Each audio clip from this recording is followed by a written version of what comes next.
కడప జిల్లా బద్వేల్ తహసీల్దార్ కార్యాలయ భవన్ కూలిపోయిన స్థితిలో ఉంది. 150 సంవత్సరాల క్రితం ఈ కార్యాలయాన్ని నిర్మించారు.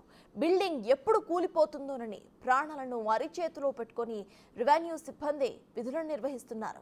పలు సందర్భాల్లో పెంకులు ఊడి ఆఫీస్ సిబ్బందిపై పడిన ఘటనలు కూడా అక్కడ ఉన్నాయి. ఇప్పటికైనా ఉన్నత అధికారులు స్పందించి తహసీల్దార్ కార్యాలయాన్ని కొత్త భవనంలోకి మార్చాలని కోరుకుంటున్నారు వారు.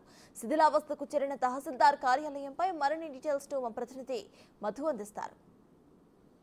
ప్రస్తుతం మనం కడప జిల్లా బద్వేల్ నియోజకవర్గంలో బద్వేల్ పట్టణంలో ఉన్నాము. మనం చూడొచ్చు బద్వేల్ పట్టణం తహసీల్దార్ కార్యాలయము శిథిలావస్థ స్థితిలోకి చేరుకునేది. ఇప్పుడు కూలుతుంది, మరికొద్ది చేపటి కూలుతుంది అనే విధంగా ఉంది. ఇక్కడ చూడొచ్చు మన కెమెరామెన్ సుదర్శన్ చూపిస్తున్నాడు. పెంకులన్నీ ఊడిపోయాయి. ఇవి దాళమంద్రాలు అంటారు. ఈ దాళమంద్రాలు ఈ చెక్కలు కూడా బయటకు వచ్చిన వైనమైతే కనిపిస్తుంది. అయితే దాదాపు 150 సంవత్సరాల క్రితం నిర్మితమైన ఈ తహసీల్దార్ కార్యాలయంలో ఇప్పటికి కూడా తహసీల్దారు ఇక్కడే వర్క్ చేస్తుంటారు. ఈ తహసీల్దార్ కార్యాలయంలోనే కడప బద్వేల్ నియోజకవర్గానికి సంబంధించిన ప్రతి ఒక్క రికార్డు, ప్రతి ఒక్క భూమికి సంబంధించిన రికార్డులు అయితే ఇక్కడే భద్రపరుస్తుంటారు. అయితే మనం చూడొచ్చు ఇది చాలా దారుణమైన స్థితిలో ఉంది. ఈ వర్కర్స్ అయితే, ఈ సిబ్బంది అయితే ఇక్కడికి లోపలికి రావాలంటే భయంతో ప్రాణాలు అరిచేతిలో పెట్టుకొని ఈ ఆఫీసులోకి వచ్చే వైనం అయితే కనిపిస్తుంది. ఏది ఏమైనా కూడా ఇది దాదాపు 150 సంవత్సరాల క్రితం నిర్మితమైన ఈ తహసీల్దార్ కార్యాలయానికి ఇప్పటి వరకు మోక్షం రాలేదని చెప్పుకోవచ్చు. అయితే మనం చూడొచ్చు ఇప్పుడు ప్రజెంట్ అయితే మనం ఇక్కడ ఉన్నాము. తహసీల్దార్ కూర్చునే సమయంలో తహసీల్దార్ కూర్చునే ఛాంబర్ ఇది చూడొచ్చు. మనము సిబ్బంది పాపము బిక్కుమని చేస్తున్నారు. వీళ్ళ ఉద్యోగం కూడా, వీళ్ళ విధులు కూడా పైన ఇప్పుడు కెమెరామెన్ సుదర్శన్ చూపిస్తున్నాడు. పెంకులు ఊడి పడి కింద కొన్ని పెంకులు అయితే ఊడి పడిపోయినట్లయితే కనిపిస్తుంది. అయితే ఇంతటి దారుణమైన స్థితిలో ఉన్నప్పటికీ కూడా రెవెన్యూ సిబ్బంది ఇక్కడే కూర్చొని ఇక్కడే వాళ్ళ విధులు అయితే నిర్వర్తిస్తుంటారు. అయితే దాదాపు కొన్ని పదుల సంఖ్య మండలాలకు సంబంధించిన భూమి రికార్డులు అయితే ఇక్కడే భద్రపరుస్తుంటారు. ఇంతటి రెవెన్యూ సంపదని కాపాడే భవనం ఇంత శిథిలావస్థ స్థితికి చేరుకోవడంపై బద్వేల్ నియోజకవర్గ ప్రజలైతే ఆవేదన వ్యక్తం చేస్తున్నారు. అయితే గత కొద్ది రోజుల కిందట మదనపల్లి నియోజకవర్గంలోని మదనపల్లి తహసీల్దార్ డిప్యూటీ కలెక్టర్ కార్యాలయంలో అగ్ని ప్రమాదం చోటు చేసుకుంది. అయితే ఆ అగ్ని ప్రమాదంలో దాదాపు మొత్తం రికార్డ్స్ అన్ని కాలిపోయిన వైనమైతే మనం కనపడిన వైనం అయితే ఉంది.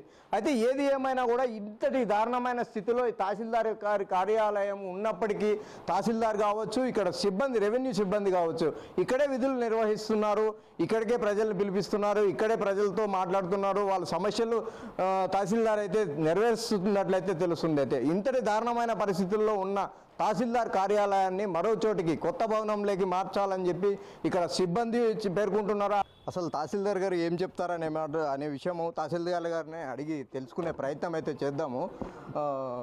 అసలు ఈ కార్యాలయం ఎన్ని రోజుల నుంచి ఉండారు, ఇక్కడ ఎన్ని రోజుల నుంచి సిబ్బంది ఏ విధంగా ఇబ్బందులకు గురవుతున్నారు అనే విషయం ఆయన అడిగి తెలుసుకునే ప్రయత్నం అయితే చేద్దాము. సార్ చెప్పండి, ఇప్పుడు ఈ కార్యాలయం ఎన్ని రోజుల నుంచి ఇక్కడ ఉందండి?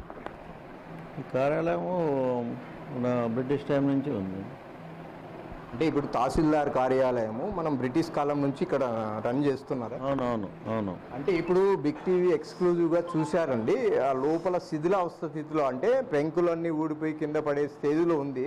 రికార్డులకు కూడా ఎటువంటి భద్రత అనేది మీరైతే సీసీ ఫుటేజ్లు పెట్టారు, అంతవరకు బాగుంది. కానీ ఈ వర్షం వచ్చిన సిస్టమ్స్ కావచ్చు, టేబుల్స్ కావచ్చు, వారికి ఇక్కడైతే పనిచేస్తున్న సిబ్బందికి బాగా ఇబ్బందిగా ఉందని చెప్పి మా బిగ్ టీవీ దృష్టికి వచ్చింది.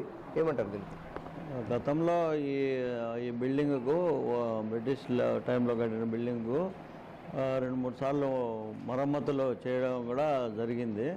నేను ఇక్కడ చేరి ఒక 1 వీక్ అయింది. నేను చేరిన వెంటనే మా ఆర్డీఓ గారి ఇన్స్పెక్షన్ చేశారు. ఆయన ఆదేశాల మేరకు నేను మొన్ననే ఒక తాడుబాల పట్టలు తెప్పించి ఇప్పుడు ఉన్నంతలో ఇప్పుడు ఈ వర్షాకాలంగా మనం ఉండే రికార్డును భద్రపరచుకోవాలి కాబట్టి 4 సీసీ కెమెరాలు అరేంజ్ చేయడంతో పాటు టార్పాలిన్ పట్టలు కూడా నేను 2 డేస్ కింద అరేంజ్ చేశాను. మీరు ఇప్పుడు కూడా అది గమనించి ఉంటారు.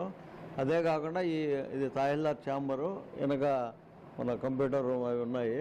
ఈ పక్కన మీరు గమనించినట్లయితే ఒక ఎలక్షన్కు ముందు ఒక తాత్కాలికంగా మన జిల్లా కలెక్టర్ గారు 5 lakhs అమౌంట్ తాత్కాలికంగా శాంక్షన్ చేశారు. అది కూడా ఇప్పుడు ఫినిషింగ్ స్టేజ్లో ఉంది. ఈరోజు కూడా వర్క్ జరుగుతూ ఉంది. అంటే అక్కడ ఉండే సిబ్బందిని ఇక్కడికి షిఫ్ట్ చేయించి ఆ బిల్డింగ్ ఆర్ఎండ్బి వాళ్ళు ఎస్టిమేట్ చేసి మా ఇప్పుడు ఉండే బ్రిటిష్ బిల్డింగ్ బ్యాక్ సైడ్ స్థలం ఉంది, అక్కడ 60 lakhsతో కొత్తగా ఎంఆర్ ఆఫీస్కు కట్టేదానికి కూడా ఎలక్షన్ ముందు ప్రతిపాదనలు పోయినాయి. అడ్మినిస్ట్రేటివ్ శాంక్షన్ కూడా జరిగినట్టు మా దృష్టిలో ఉంది.